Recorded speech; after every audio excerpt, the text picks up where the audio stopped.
Hey everybody, Bruce McBain here. Welcome back to the channel. Hey, probably wondering why I got the helmet on today. Well, if you were checking out the last couple of videos we posted on our brake job, rear brakes of the 86 Dodge Shortbread, we had some issues. Well, I'm working here on the driver's side rear, and we got one of the wheel cylinder bolts out, but the other one, I wrung it off. So we've got a new tool we're gonna play with here a little bit. It's a plasma cutter. I elected not to use the oxyacetylene torch back here because all this brake fluid and big flames, whatever. So just figured I'd try the plasma cutter and just see what happens. So let me show you what we got and we'll go from there. Okay, so what happened was we got ready to take these screws out back here, and the one there to your right, that came loose, no problem at all. And the one to your left, it almost looks like someone used the wrong screw because this head was really small as opposed to this one. This was 3/8. This was more like a 5/16 or 8mm. So I'm not sure what's going on there. I don't think I would have done that. That's even goofy for me. But so we're gonna get this wheel cylinder changed out. The brake line, it rusted in there. I was finally able to get it loose, but this line's bad anyway. So we're gonna go ahead and bend some new lines, put some new fittings on them. And then over here, much the same thing. The splitter block there, it was froze. We got that loose, but same thing, we sacrificed the brake line. That's okay, we'll just make new. So let me get going here, get the plasma cutter all hooked up, and we'll show you what we're doing. Okay, I've kind of got the phone propped up here so you can see what we're doing. A couple different tools here. This little tool here is used to compress the springs that are holding the shoes to the backing plate. It's hollow and it's got a little cut out here. So that tool's for that.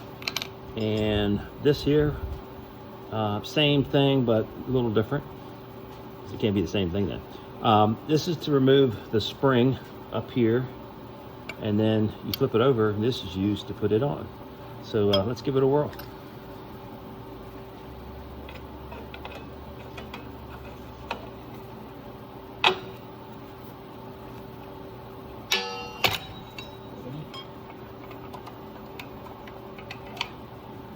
There. Just kind of spin it around, and I got my safety glasses on my forehead and not over my eyes. That's probably not real smart. Okay. This little half moon piece here, that's for the parking brake adjuster. So you take this off, you can just lay it out of the way for a minute. And let's take one of these springs loose here. I usually put my finger on the back to hold the pin, turn it about 90 degrees to come right off. These little pins come out. And we got another one this side. Take this pin out. Okay. So, it's the easiest way to do this. Oh.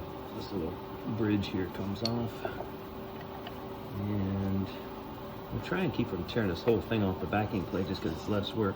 So what I'm doing is I'm just kicking these pins off the shoes so I can get the wheel cylinder in and out. So let me take this other bolt out.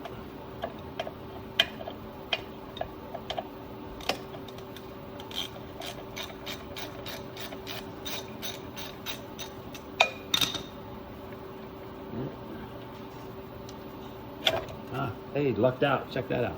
Wheel cylinder just popped right out. That's what we wanted. And just got to finagle it out. Yeah, baby. Sure, why not? Okay. So it's demanding I unscrew this brake line that's left on the back. Get this off.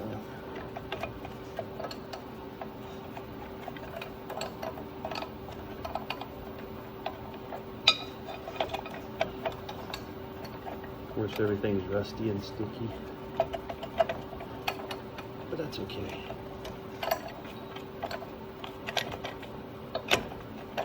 turning, just really rusty. Even with that brake fluid leaking out, acting as a lubricant, it's still very sticky.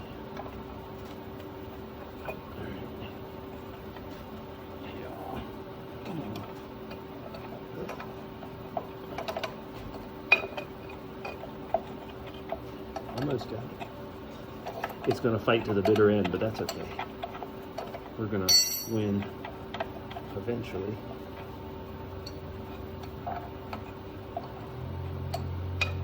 There it goes. That's our little piece.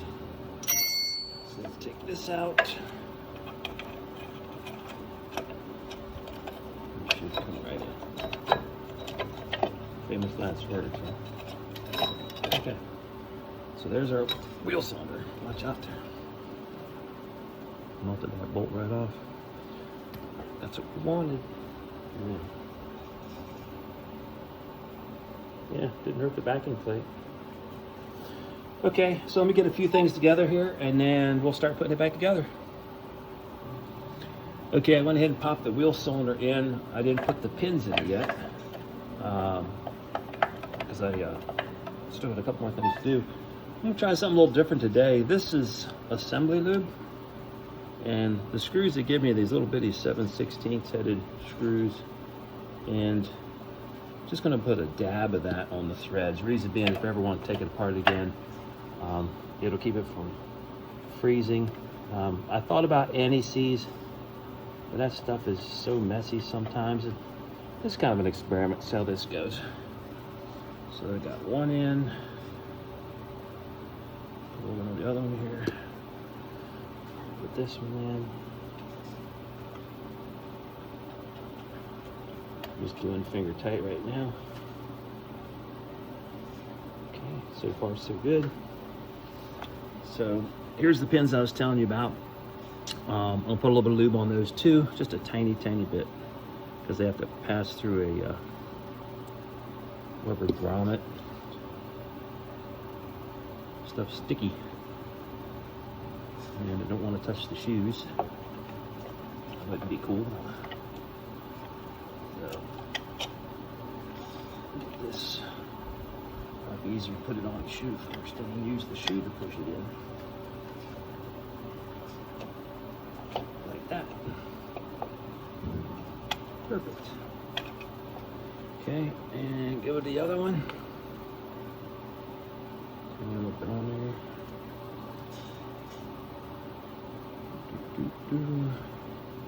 Put this on the shoe first. Oh, it's always going to drop. You know that's got to happen. It goes without saying. So we line it up, give it a little push, and it popped in. Hey, we're batting 1,000 now. All right, so now we get to put our springs back on. Get together.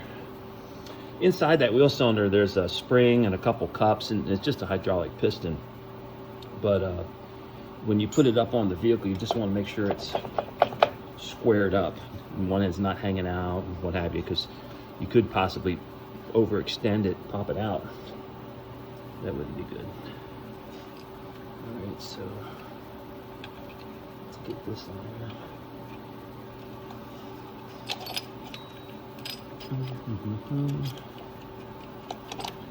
Amazing like that. This turns a little bit like that. Okay.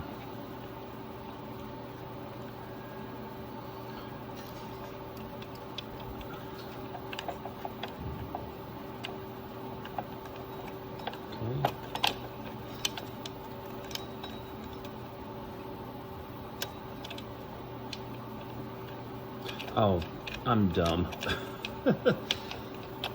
Hang on.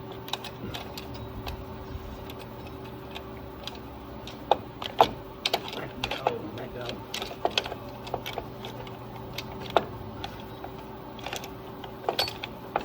Come on.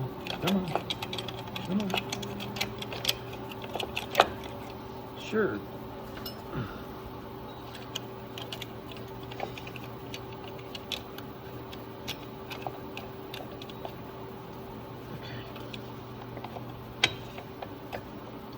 So it has the parking brake lever back there had the end of it. So what I just did there was I put it in the wrong hole. I should have been using one of my anchor pins. That was dumb. Alright, so let's get that on first. As you can see, I didn't edit any of the goofiness out. This is just what you deal with when you're doing these things. All right. Turn that so it's straight up and down. Put that on.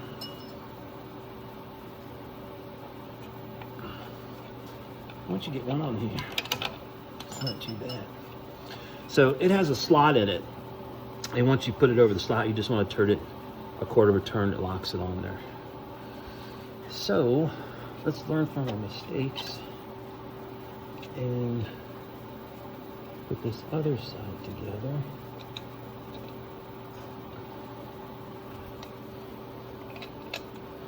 That way we're not chasing our tail any more than we usually do. Like that. Turn the pin so it's straight up and down. This on so that it's straight up and down. Give us a fighting chance anyway through it, all right? First time. All right.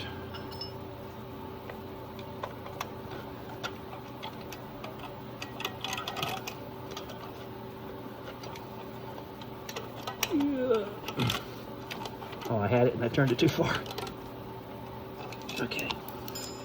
All right, so that's one. So you always got to drop it once. That's just, we've already covered that. All right, so I put this on.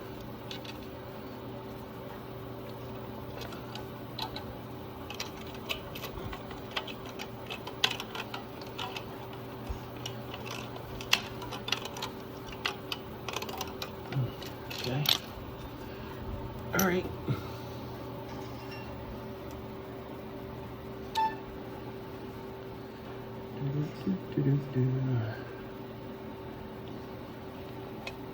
I wear glasses, can't you tell?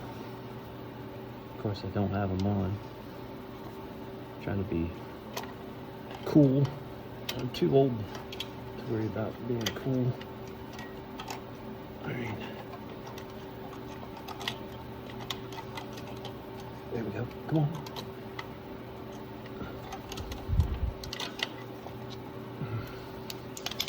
Three times. Okay.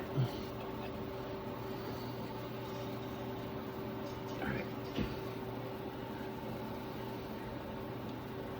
It's so much easier if I just put my glasses on.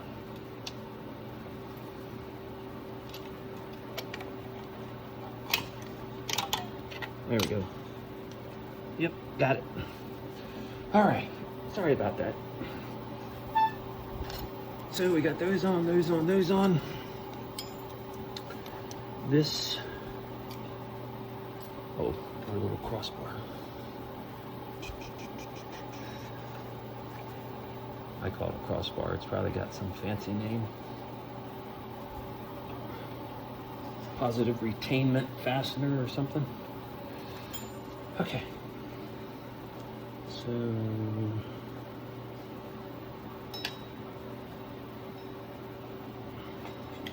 right there.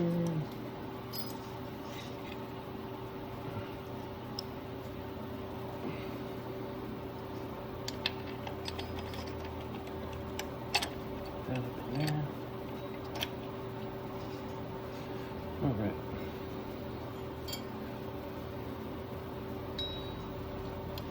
Now we're using the other end of this tool, and it hooks onto this pin.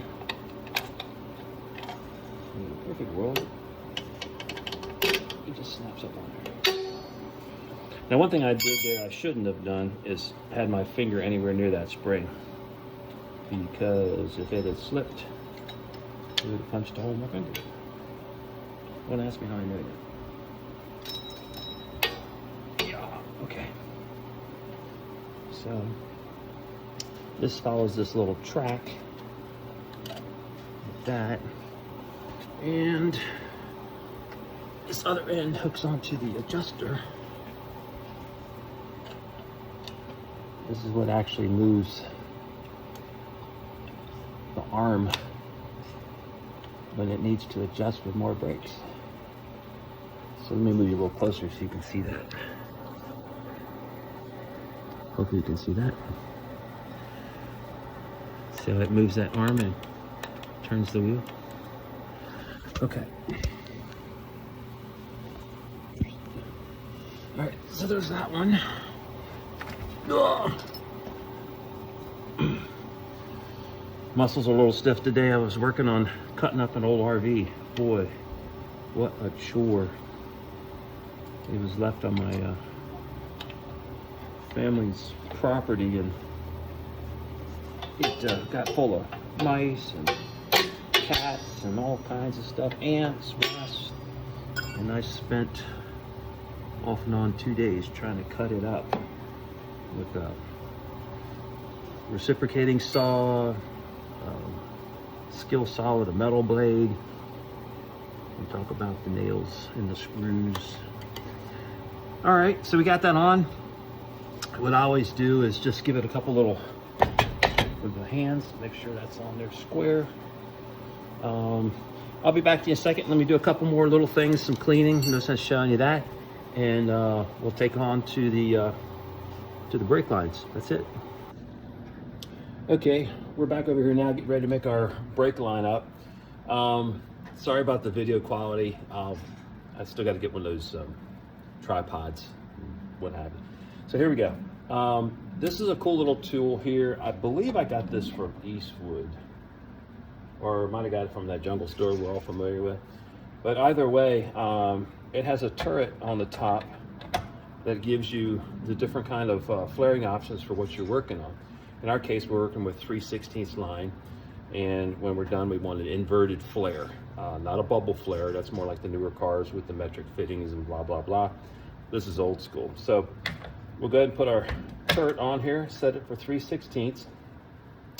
Inside here, there's a block, and the block is marked in 45° 3/16 or 37° 3/16. We're going to be using 45, and that drops in there like that. The brake line. So I measured it, and basically what we needed was about 20 inches. This looks goofy. Let's give you the safety glass. We needed about 20 inches. So I used my tubing cutter from a roll of tubing I got. I believe that's nickel plated. It's pretty good stuff. If you've never cut tubing before, what you want to do is measure off how long you need. You got to make sure you got some good ends to work with, and we'll show you about that in a second.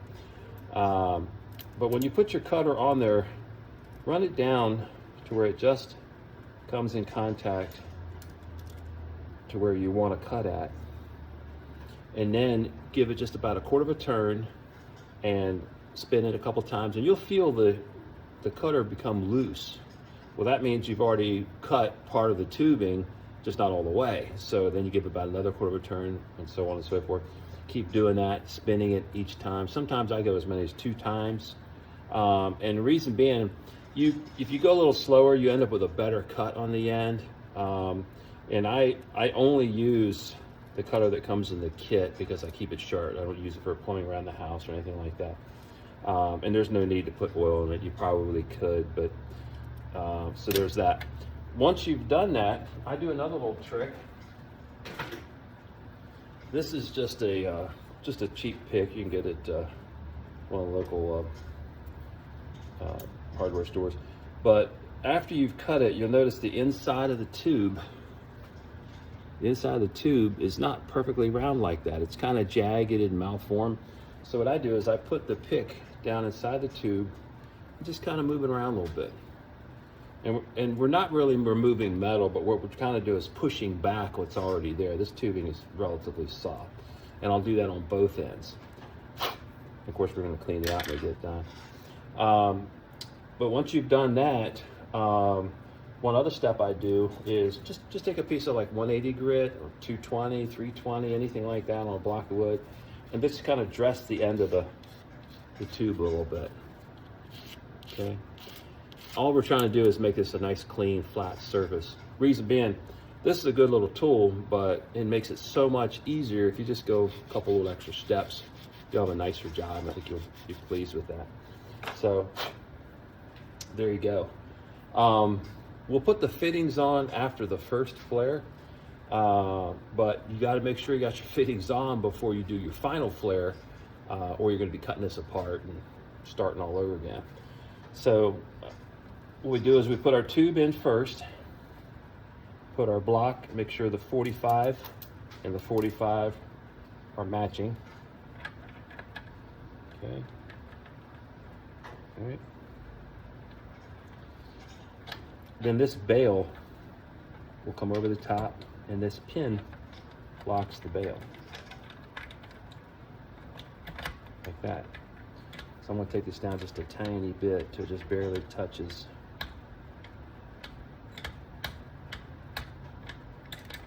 Okay. About like that. Okay. These blocks will move back and forth quite a bit. From what I'm looking here, maybe as much as a quarter of an inch. You got to make sure you have them pressed back in the seat. And then what I do is I look down across the front of the block, and I want the brake line to be even with the block, just flush. And once that's done, this thing, you can go ahead and tighten it. And you don't have to go crazy with it. Right there, it's tight. We're going to go just a little bit more. It's about like that. Okay. One thing I didn't do, I'm going to show you. We're going to go back to this assembly loop because we're going to clean this line again anyway. This is not necessary, but I like doing it. Just put a little dab of lubricant on the brake line itself, and then we're going to go to operation 1, 3/16 line. Put a little dab here. What it's doing is you're not forcing metal against metal. It's got a little bit of lubrication. I think it makes a better job.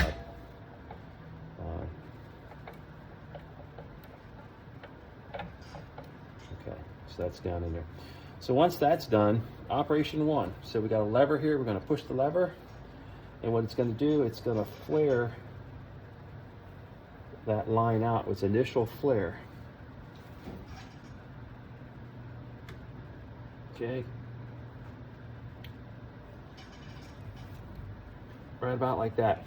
It feels like you're almost getting ready to break it, but you're really not. You're actually just pushing the metal out. So there's that one. And then it stops. So we'll back off.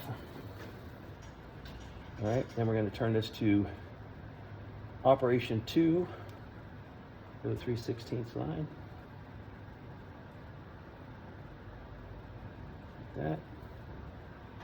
And we're going to do the same thing. This is going to put the inverted flare on it. So give it a little bit of pressure. And then it's going to bump like right like that. I felt one little last squeak. All right. So let's see what happens. Did we mess it up? Did it work out right? I don't know.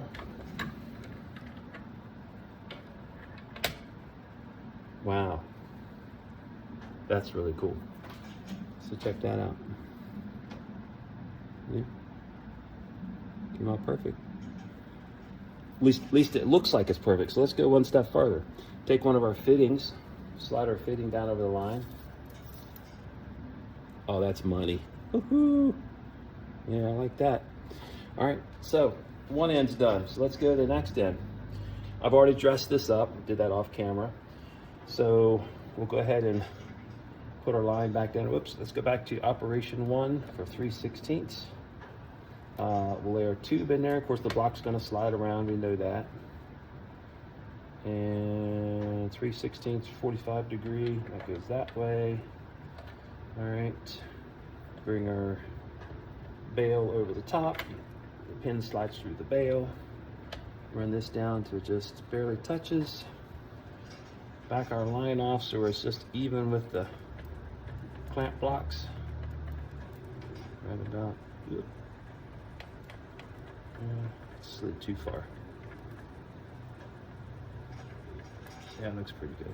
Okay, run this down, snug, just a little more, because we had good luck with it last time. Lube up our line. We'll dab oil on that. Assembly lube, oil, whatever you want to use. 3/16 operation 1. And then we'll put this back down in the turret. And it's snapped in. And guess what we forgot? I forgot the other fitting. I didn't plan that. Just had a senior moment, that's all. Okay, so let's back this off, pull the pin, flip the bail, take the block out. It's got to go in a particular way too, so we put this end in first, because that's going to screw into the block. This is going to screw into the wheel cylinder.